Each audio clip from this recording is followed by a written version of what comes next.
So for this exercise, we're going to be doing a dead bug. All right, I'm going to show you the setup first, and then there's several variations that I'm going to go through for each video so that you can see the different variations to make it easier or harder.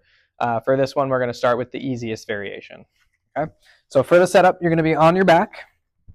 A firm surface is preferred.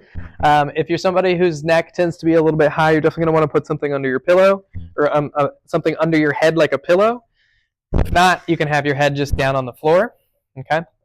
For this variation, for all of the variations of dead bug, you want to make sure that you're engaging the core properly and not using some of the compensatory musculature.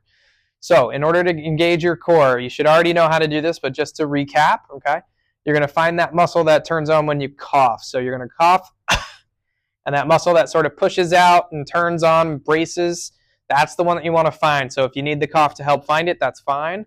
But if you can find it without, you're going to turn it on. Now it's going to be nice and firm. What you're going to notice is that that back kind of flattens a little bit, but I don't want you to push it down into the ground, okay? It's just going to flatten by virtue of that muscle turning on, okay? Depending on the variation, you may need more activation or less, okay? But you want to make sure that it's turning on. Then from here, you're going to have your arms pointed up towards the ceiling, okay? For this first variation, your legs will be down, but for some of the variations, your leg will be up, okay?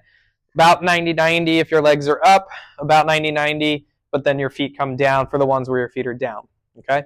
Either way, that core stays on, all right? And then you're going to move one arm and one leg at a time, or one leg or one arm by themselves, okay? When you're doing this exercise, you want to make sure that your pelvis stays flat. So as you drop one arm or you drop a leg, you're not just twisting and going towards that side or going towards that side at the top, okay? Everything needs to be nice and stable. So basically, your torso is not moving or changing as you're moving your legs or your arms or both opposites, okay?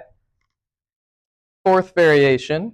Now our legs are going to come up into the air. Again, you're going to want that kind of 90-90 position. Hands are still pointed up to start. Okay, we're still engaging our core, but because our legs are up, you're going to feel that have to engage a little bit more to stabilize. That's perfect. Okay, we're still keeping both points of contact on the hips. First version, legs are not moving. You're just going to drop one arm at a time.